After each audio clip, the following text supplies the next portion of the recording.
नमस्कार दोस्तों, प्यारे बच्चों। आज की वीडियो क्लास कक्षा 10th की बुक है इतिहास, और इतिहास की बुक से चैप्टर नंबर है 2, भारत का राष्ट्रवाद। उस भारत के राष्ट्रवाद की आज हम चर्चा करेंगे। और हमने इससे पहले वाली वीडियो क्लास में हमने पढ़ ली थी कि असहयोग आंदोलन और असहयोग आंदोलन 1921 तक। आज हम बात करने वाले हैं एक ऐसी ही घटना जो असहयोग आंदोलन की एक ऐसे माने कि असहयोग आंदोलन का अंत था वो घटना, और उसी घटना के बारे में आज हम बात करने वाले हैं। बात करेंगे चौरी चौरा कांड।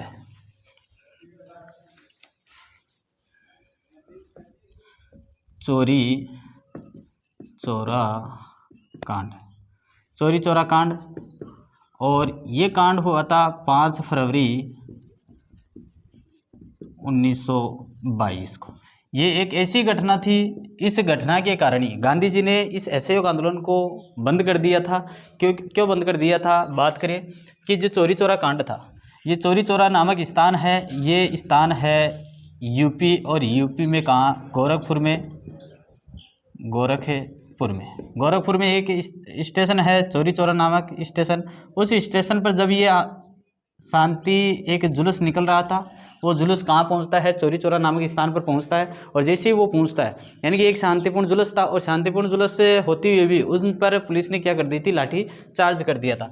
शांतिपूर्ण जुलूस चल रहा था, गांधी जी के नेतृत्व में शांतिपूर्ण एक जुलूस निकला जा रहा था, जुलूस से निकल रहा था। जब ये शांतिपूर्ण जुलूस से जा रहा था, तो उसी समय जब ये चौरी चौरा नामक स्थान पर पहुंचा, 4 फरवरी 1922 को ये पहुंचता है। कहाँ पर? चौरी चौरा नामक स्थान पर। जैसे ही ये पहुंचता है, तो उसी समय पुलिस के द्वारा इस जुलूस पर क्या कर दी जाती है? लाठी चार्ज कर दिया जाता है पुलिस पर। पुलिस द्वारा लाठी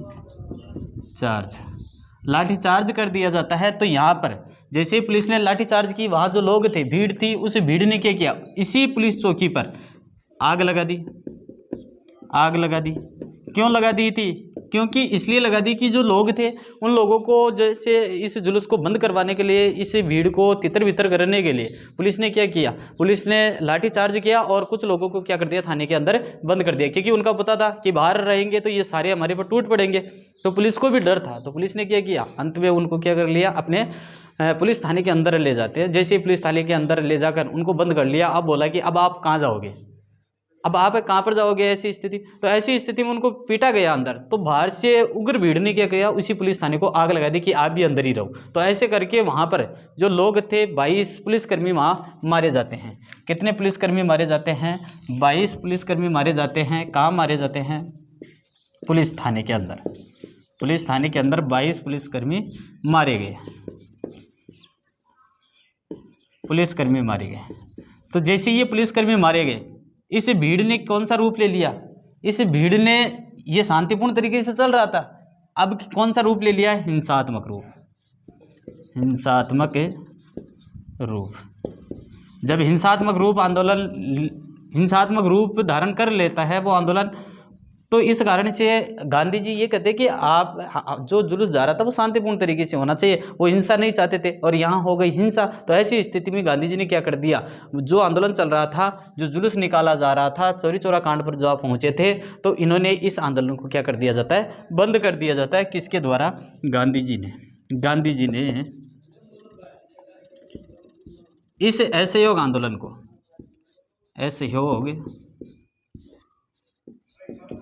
को बंद करने का आह्वान कर दिया। बंद करने का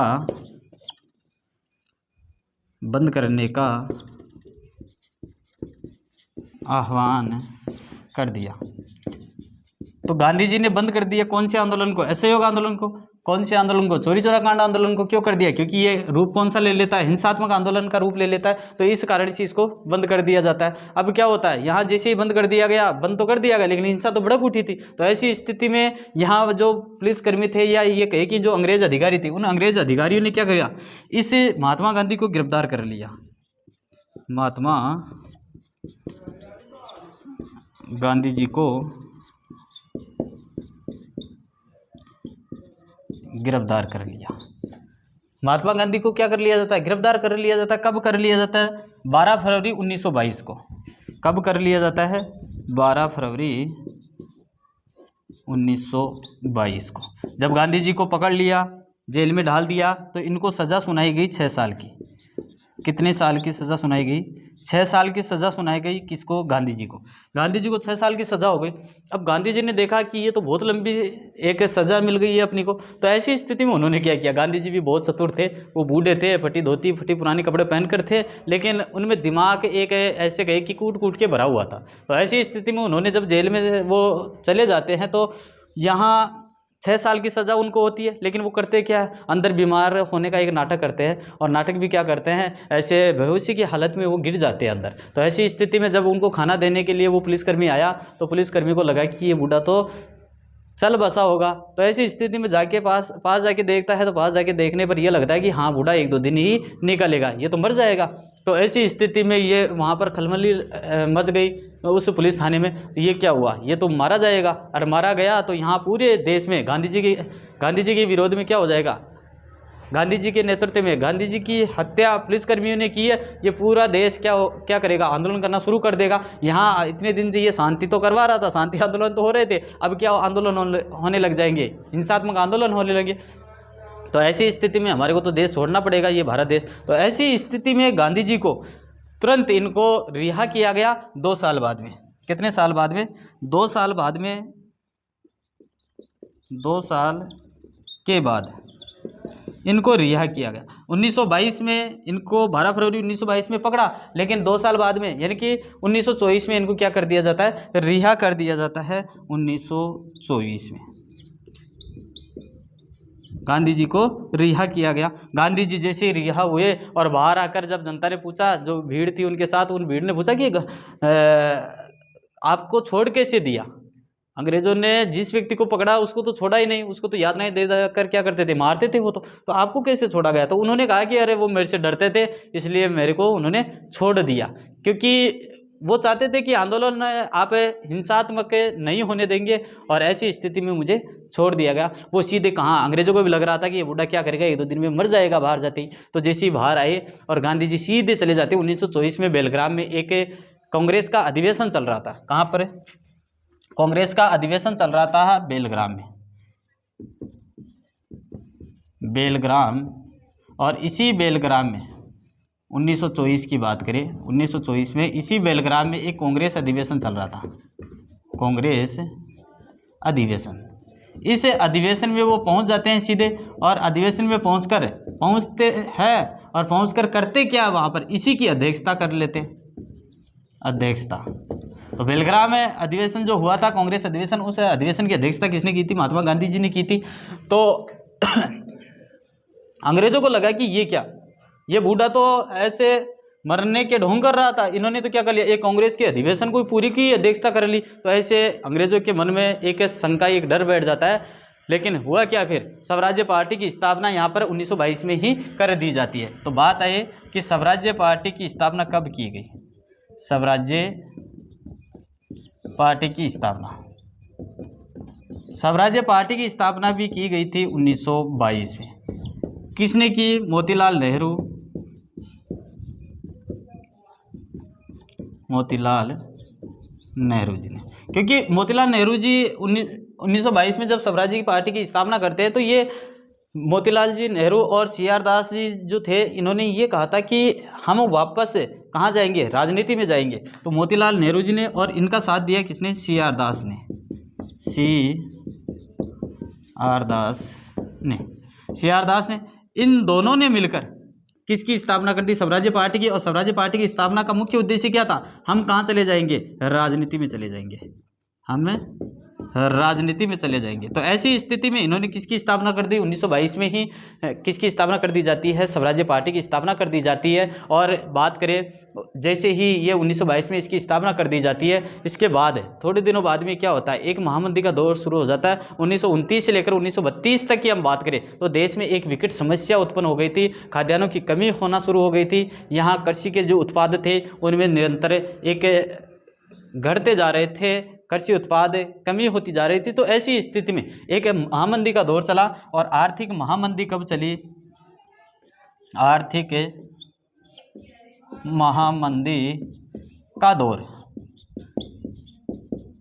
आर्थिक महामंदी का दौर कब से शुरू माना जाता है? 1929 से लेकर 1932 का काल क्या कहलाता है? आर्थिक महामंदी कहलाती है, क्योंकि यहाँ जो कृषि उत्पाद क्षेत्र थे वो बंद हो रहे थे, कृषि उत्पादों में कमी।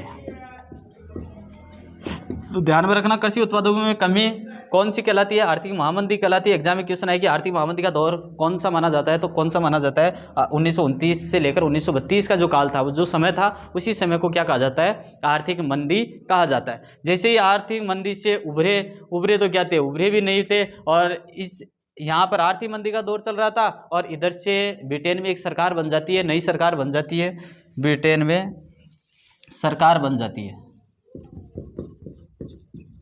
ब्रिटेन में सरकार बन जाती है। और सरकार कौन सी बनती है? टोरी सरकार, टोरी सरकार। तो ब्रिटेन में नई सरकार बनती है, किसकी सरकार बनती है? टोरी सरकार। और इसी टोरी सरकार की अध्यक्षता में भारत के लिए एक साइमन कमीशन आता है, भारत के लिए साइमन कमीशन आता है, साइमन कमीशन आता है। साइमन कमीशन कब आया? Simon commission sir John Simon ने, सर जॉन साइमन ने, सर जॉन साइमन ने, सर जॉन साइमन के नेतृत्व में ही साइमन कमीशन आया, और साइमन कमीशन इन्हीं के नाम से पड़ा था। सर जॉन साइमन के नाम से कौन सा कमीशन पड़ा? Simon commission. ये भारतीयों के लिए था, भारतीयों के लिए संविधान बनाने की बात कही गई थी। तो यहाँ sir John Simon commission, Bharat में एक आयोग स्थापित किया जाता है भारत के लिए, और इस आयोग की स्थापना की गई थी 1927 में। 1927 में आयोग का गठन, और भारत में ये कब पहुंचा? तो 1928 में ये भारत पहुंचता है, भारत पहुंचा। ये चीज़ आपको दोनों ध्यान में रखनी है। आयोग का गठन तो कब हुआ? 1927 में। और आयोग भारत में कब पहुंचा? तो आयोग पहुंचा था 1928 में। भारतीयों ने इसका जमकर विरोध किया। किसका? इस साइमन कमीशन का। साइमन कमीशन का क्यों? क्योंकि साइमन कमीशन भारतीयों के लिए आया, तो भारतीय ये सोच रहे थे अपना संविधान अपन बनाएंगे, यहाँ दूसरे लोग क्यों बनाएंगे अपने संविधान को? तो फिर भी कोई बात नहीं है, लेकिन इस साइमन कमीशन में जो आयोग बैठाने का काम किया गया था, इस आयोग में एक भी भारतीय नहीं था। क्या नहीं था?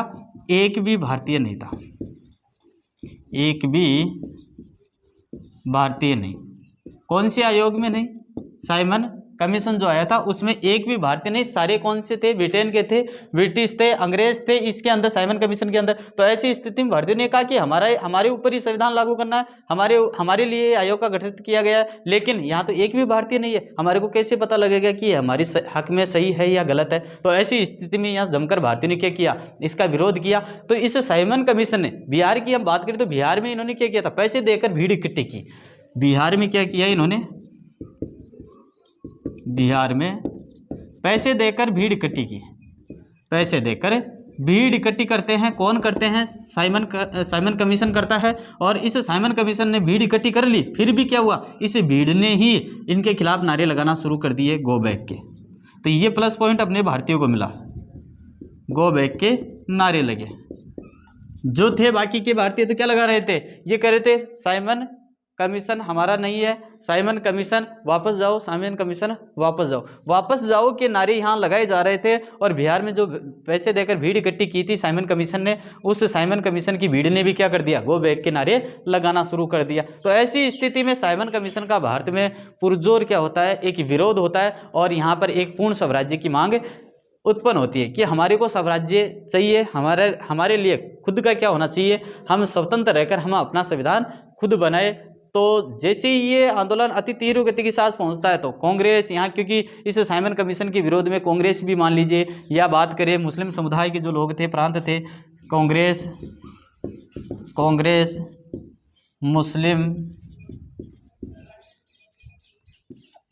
मुस्लिम समुदाय सभी मिलकर क्या कर रहे थे, इसका विरोध कर रहे थे। इसका मतलब पूरे भारतवर्ष में हिंदू, मुस्लिम, ईसाई, सिख सभी इसका क्या कर रहे थे, विरोध कर रहे थे। तो ऐसी स्थिति में वहाँ अंग्रेजों को खलबली लगती है कि ये क्या हो रहा है, साइमन कमीशन का भी विरोध किया जा रहा है, तो यहाँ बढ़ चढ़ कर विरोध किया जा रहा है। तो अब क्या करें, तो यहाँ पर कांग्रेस के इस प्रदर्शन को रोकने के लिए या ये कहे कि साइमन कमीशन को लागू करवाने के लिए, तो उन्होंने ये कहा कि कोई बात नहीं है, आपका कमीशन है, आप स्वयं बना सकते हो, लेकिन इसके लिए वहाँ जो व्यक्ति थे इस आंदोलन को दबाने के लिए, जो इंग्लैंड का वाइसराय था लॉर्ड इरविन, इस लॉर्ड इरविन ने क्या किया, भारत के लिए एक डोमिनियन स्टेट्स की क्या कर दी, स्थापना करने की योजना बनाई कि आपके लिए डोमिनियन स्टेट्स होगा, उनका दर्जा देने की बात यहाँ पर कही गई। अंग्रेज वाइसराय, अंग्रेज वाइसराय, अंग्रेज वाइसराय था कौन, लॉर्ड इरविन, लॉर्ड इरविन। इस लॉर्ड इरविन ने क्या किया, भारत के लिए एक पूर्ण डोमिनियन स्टेट्स, डोमिनियन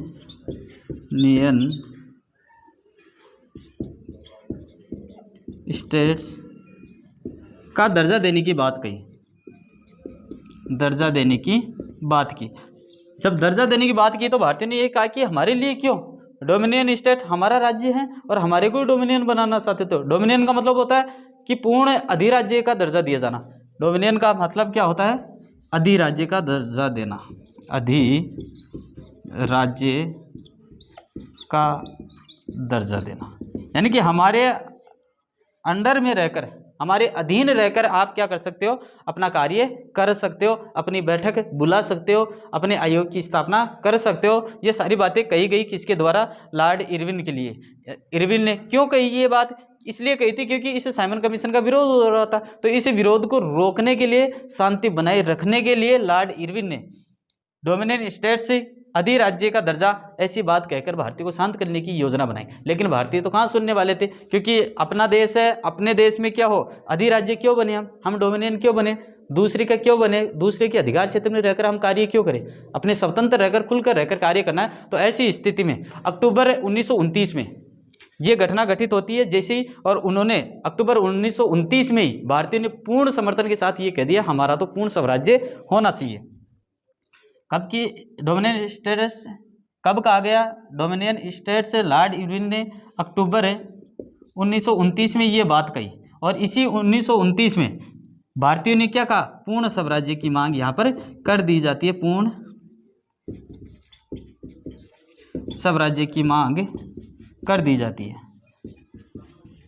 जैसे ही पूर्ण स्वराज्य की मांग यहाँ पर शुरू हो जाती है तो अंग्रेजों को लग रहा था कि ये अब क्या होगा।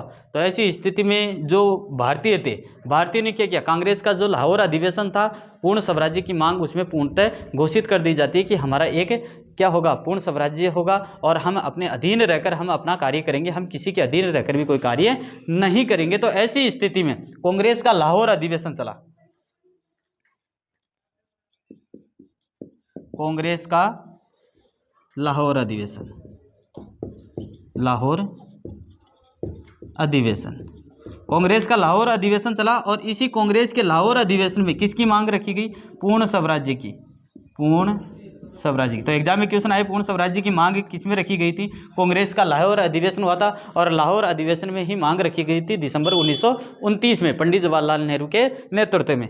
कांग्रेस लाहौर अधिवेशन कब हुआ,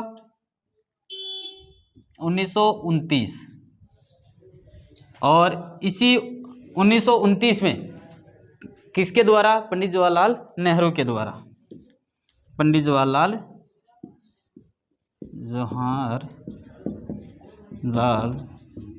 नेहरू।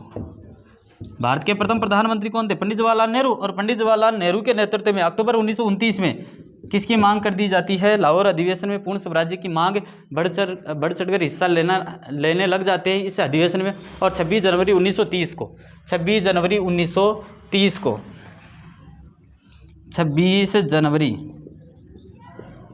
1930 को 26 जनवरी 1930 को यहाँ रावी नदी के तट पर, रावी नदी के तट पर, रावी नदी के तट पर इन्होंने क्या किया, 26 जनवरी 1930 को रावी नदी के तट पर जाकर एक तिरंगा फहराया, तिरंगा फहराया। कहाँ पर आया, रावी नदी के तट पर गए और वहाँ पर ये रावी नदी कहाँ पर है, लाहौर में है, और लाहौर में जाकर यहाँ पर एक तिरंगा फहराते हैं, एक झंडा फहराकर प्रतिवर्ष भारत के लिए एक स्वतंत्रता दिवस की घोषणा कर देते हैं, मनाने की एक शपथ ली जाती है। कहाँ पर ली जाती है, दोबारा देखना, 26 जनवरी 1930 को। रावी कहाँ है, रावी नदी लाहौर, और इसी लाहौर में रावी नदी के तट पर वो पहुँचते और वहाँ एक झंडा लेकर क्या करते हैं, उस तिरंगों को फहराते हैं, और फहरा कर क्या करते हैं, एक शपथ लेते हैं। शपथ किसकी लेते हैं, स्वतंत्रता दिवस मनाने की। तो ध्यान में रखना, हर वर्ष 26 जनवरी को मनाया जाता है, क्या मनाया जाता है, स्वतंत्रता दिवस। आप स्क्रीनशॉट ले लीजिए, जिससे हम आगे बात करें सविनय अवज्ञा आंदोलन की। अवज्ञा आंदोलन, सविनय अवज्ञा आंदोलन, सविनय अवज्ञा आंदोलन। ये सविनय अवज्ञा आंदोलन चलाया गया असहयोग आंदोलन के बाद में। जैसे ही सविनय अवज्ञा आंदोलन, बात करें सविनय अवज्ञा आंदोलन मतलब क्या था, सविनय अवज्ञा का मतलब अवज्ञा करना, न मानना, किसी भी बात को न मानना, किसकी, अंग्रेजों की बात को न मानना, अंग्रेजों की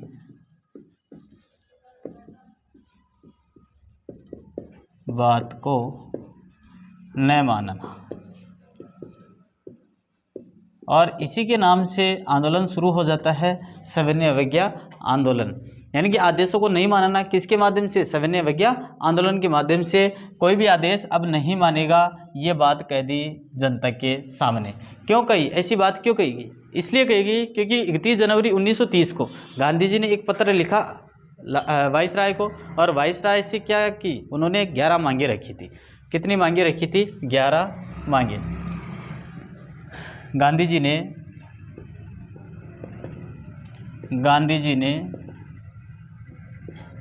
ने वाइसराय के सामने 11 मांगे रखी।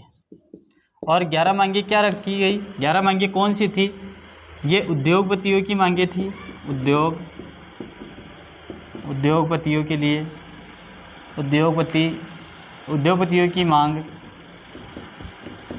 मजदूर, किसान वर्ग की मांग, कुलीन वर्ग की मांग,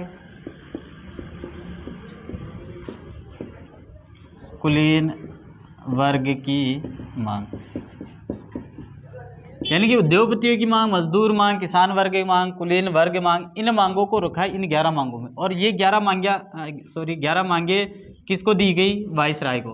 वाइसराय को ये कहा गया है कि यदि आप 11 मांग हमारी मान लेते हो तो हम क्या करेंगे, इस आंदोलन को बंद कर देंगे। आप जो कहोगे हम वो बात मानने के लिए तैयार है। कब की बात है, 11 मार्च 1930 की। ये मांगे कब दी गई, 11 मार्च 1930 को। 11 मार्च 1930 तक ये बात कही गई, लेकिन हुआ क्या, 11 मार्च 1930 को जब ये मांगे दी गई उनको, वाइसराय को, तो वाइसराय क्या करता है, इस पर कोई ध्यान नहीं देता है, अरे ये क्या करेगा गांधी जी, तो ऐसी बात कहकर वो टाल देते हैं। वाइसराय इनकी ओर पूरी तरह ध्यान नहीं दिया जाता। ऐसे में गांधी जी उनको एक चेतावनी देते हैं 11 मार्च 1930 तक। क्या चेतावनी दी जाती है, 11 मार्च 1930 तक यदि आप मेरी मांग मान लेते हैं तो हम इस आंदोलन को क्या कर देंगे, बंद कर देंगे, सविनय अवज्ञा आंदोलन को। लेकिन वो नहीं मानते हैं, और जब नहीं मानते हैं तो इन्होंने एक यात्रा कर दी, दांडी यात्रा। 31 जनवरी को, ये 31 जनवरी 1930 को ये मांगे भेजी गई, 11 मार्च 1930 तक। तो जब ये मांगे भेजी गई, जब अंग्रेज वाइसराय ने कोई ध्यान नहीं दिया, वाइसराय ने ध्यान न देने के कारण यहाँ एक दांडी यात्रा शुरू कर दी जाती है। क्योंकि इसका प्रमुख जो मांग थी, इसकी प्रमुख मांग कौन सी थी, नमक कानून को क्या करना, कर को हटाना, नमक कर को हटाना, ये प्रमुख मांग थी। इस 11 मांगों में। तो ऐसी मांग को उन्होंने ध्यान नहीं देने के कारण इन्होंने क्या कर दिया, दांडी यात्रा शुरू कर दी कि ये अंग्रेज़ तो ऐसे नहीं मानने वाले, अंग्रेज़ ने तो हमारी जो मांगें भेजी गई थी उन मांगों की ओर कोई ध्यान नहीं दिया। तो ऐसी स्थिति में वो नमक कर को समाप्त करने के लिए वो कहाँ चल पड़ते हैं, दांडी। और दांडी कहाँ है, गुजरात। दांडी कहाँ है, गुजरात। और इसी गुजरात में दांडी और दांडी यात्रा शुरू कर देते हैं साबरमती आश्रम से। साबरमती आश्रम से वो रवाना होते हैं और रवाना होकर कहाँ पहुँचते हैं, दांडी। कहाँ पर पहुँचते हैं, दांडी पहुँचते हैं। और पहुँचकर क्या करते हैं, वो नमक, एक मुट्ठी नमक की उठाते हैं और नमक की मुट्ठी उठाकर उस नमक कानून को तोड़ते हैं। कब से शुरू मानते हैं, दांडी यात्रा शुरू हुई थी 12 मार्च 1930 से 12 मार्च 1930 और पहुँचते कब है, 6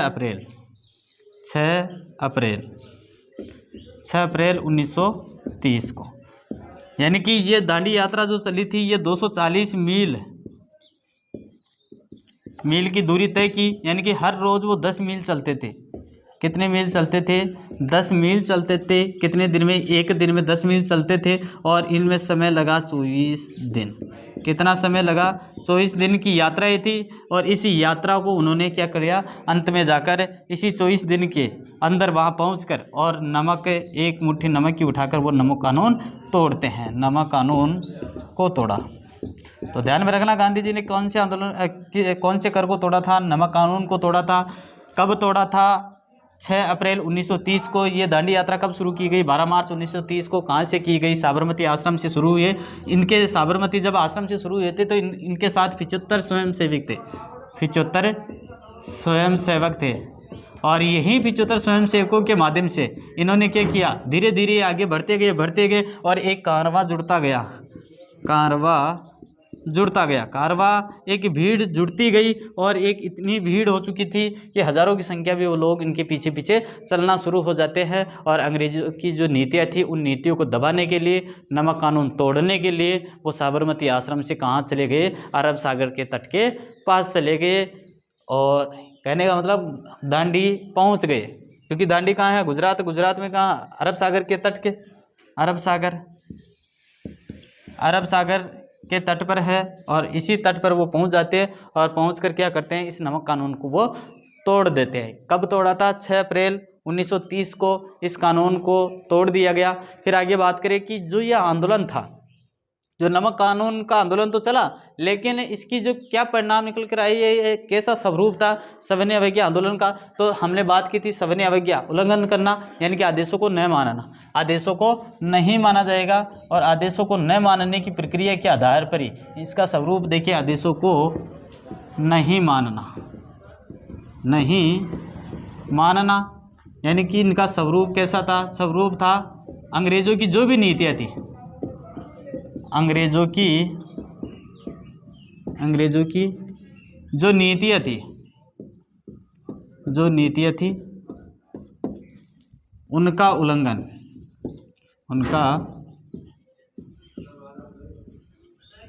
करना। किसके द्वारा किया गया, भारतीयों के द्वारा किया गया। क्या किया गया, अंग्रेज़ों की जो भी नीतियाँ थी उनका उल्लंघन करते चले गए। और आगे जाकर जो भी विदेशी वस्तुएं थी उन विदेशी वस्तुओं का भी इन्होंने क्या किया, बहिष्कार किया। विदेशी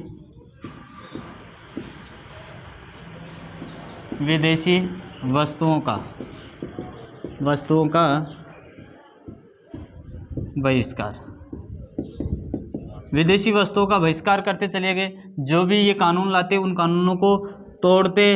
इससे करके अनेक नीतियाँ ऐसी थी जो क्या कर रहे थे, उल्लंघन कर रहे थे। कौन कर रहे थे, भारतीय कर रहे थे। गाँव में जो चौकीदार कर था, या ये कहे कि जो लगान ली जाती थी वो लगान भी उन्होंने क्या कर दी, बंद कर दी। जो भी अंग्रेज़ों के द्वारा जो कानून बनाए, नीतियाँ बनाई, उनका उल्लंघन करते चले गए। गाँव में जो चौकीदारी कर, गाँव में चौकीदारी कर और लगान देने से मना कर दिया,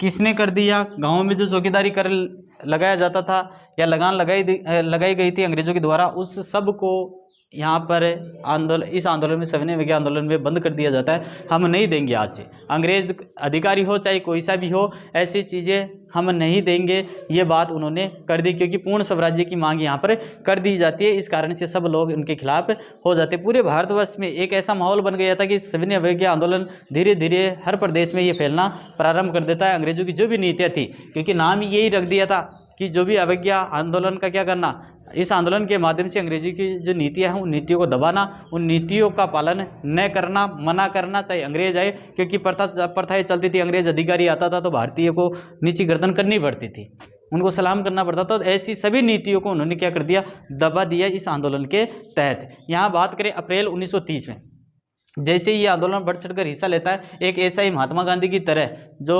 सीमांत गांधी के नाम से जाने जाते हैं, अब्दुल गफ्फार खान है। सीमांत गांधी, अब्दुल गफ्फार खान, ये सीमांत गांधी है और सीमांत गांधी के नाम से भी जानते हैं, सीमांत गांधी। इनको क्या कर लिया जाता है, गिरफ्तार कर लिया जाता है, गिरफ्तार कर लिया जाता है, कर लिया जाता है।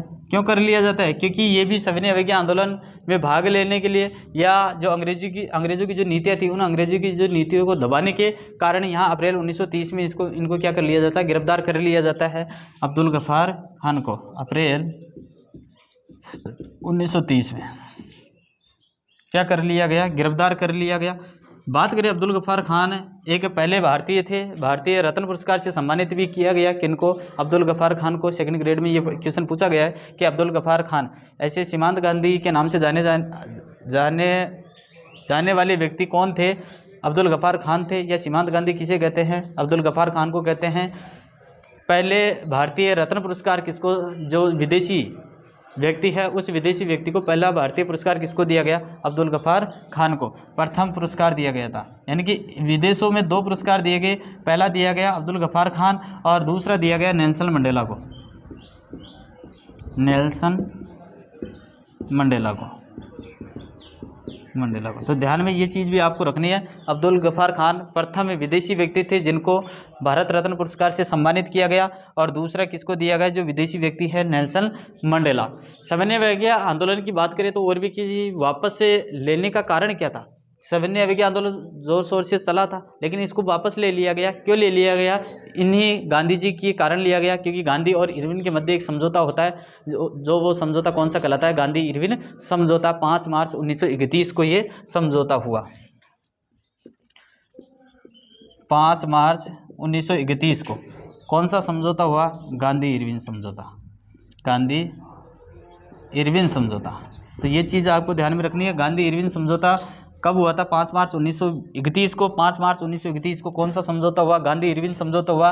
और सविनय अवज्ञा आंदोलन कौन से समझौते के तहत वापस ले लिया गया, 5 मार्च 1931 को गांधी इरविन समझौता हुआ था, उसके तहत वापस ले लिया गया है। और इसी समझौते में गांधी और इरविन के मध्य कुछ ऐसी बातें हुई कि गोलमेज सम्मेलन में भाग लेंगे।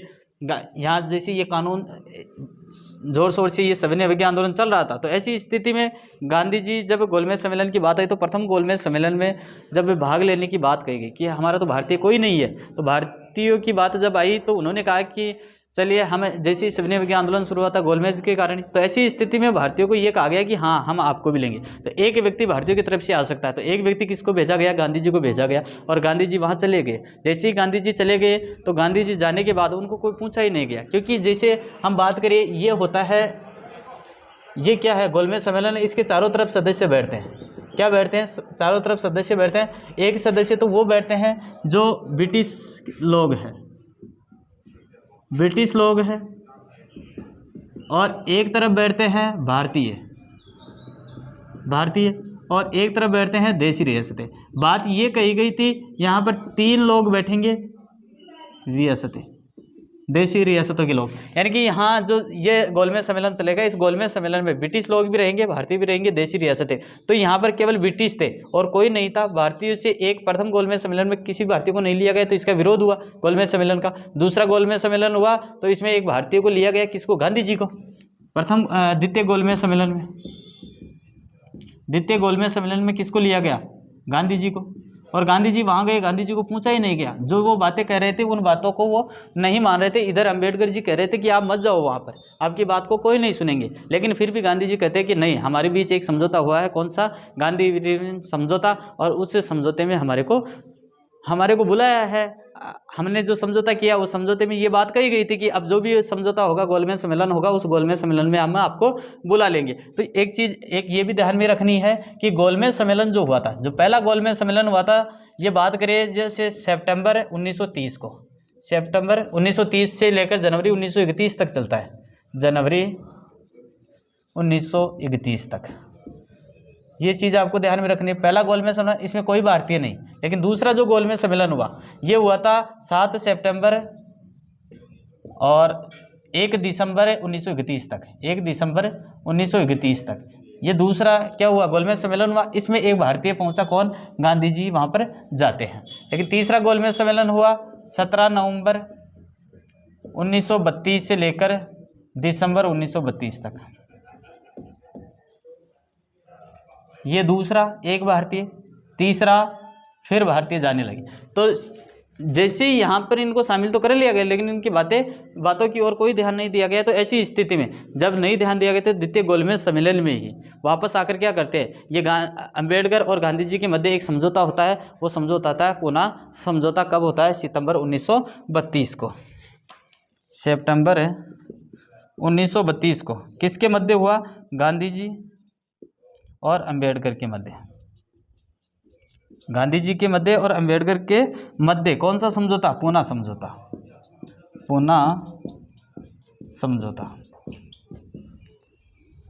तो यहीं से शुरुआत हो जाती है किसकी? इस आंदोलन की फिर से परिणति होती है, लेकिन ये बंद के कगार पर चला जाता है। और लेकिन अंग्रेज़ों को लग रहा था कि अब तो भारत को छोड़ना पड़ेगा, क्योंकि ये आंदोलन तीव्र गति के साथ बढ़ रहे थे। जब अंग्रेज बात नहीं सुनते, भारतीयों के द्वारा कोई ना कोई आंदोलन कर दिया जाता था। तो यहाँ पर गांधी जी और अंबेडकर के द्वारा एक पुनः समझौता हुआ और यहीं से एक भूख हड़ताल शुरू हो जाती है। फिर से भूख हड़ताल शुरू हो जाती है, किनके मध्य? इन अंग्रेज़ों के खिलाफ। तो ऐसे सविनय अवज्ञा आंदोलन की हमने परिणति पढ़ी। और सविनय अवज्ञा आंदोलन वापस लेने के कारण ये क्या थे? गांधी यूनियन समझौता हुआ था 5 मार्च 1931 को। जैसे ही ये समझौता हुआ, ऐसी स्थिति में इनको वापस लेना पड़ा। चलिए, आज हमने बात की है सविनय अवज्ञा आंदोलन की। अगला जो भी टॉपिक होगा हम जल्दी लेकर आपके सामने आएंगे। तब तक आप इस जो भी स्क्रीनशॉट लेना चाहते हो वो ले लीजिएगा, जिससे आपको नोट्स बनाने में और भी आसानी रहे। और लेना क्या है, ले लीजिएगा, क्योंकि आपको नोट्स से आने वाली कंपटीशन एग्ज़ाम मान लीजिए, चाहे कोई सी भी एग्ज़ाम मान लीजिए, उन एग्ज़ामों में ये काम आता है। वैसे स्पेशल हम बात करें फर्स्ट ग्रेड, सेकंड ग्रेड या रीट की, तो उनमें यहाँ से क्वेश्चन 100% बनते हैं। क्योंकि चाहे आरपीएससी की कोई सी भी एग्ज़ाम हो, उन आरपीएससी कि एग्ज़ाम में 10th 12th 9th 10th सब में से इनमें से जो सामाजिक की बुक एसएसटी की बुक है अपनी, उस एसएसटी बुक से क्वेश्चन उठाते हैं। जैसे हैं वैसे उनको उठा लिया जाता है, एग्ज़ाम में देखने को भी मिलते हैं। तो आप स्क्रीनशॉट ले लीजिएगा। जय हिंद, जय भारत।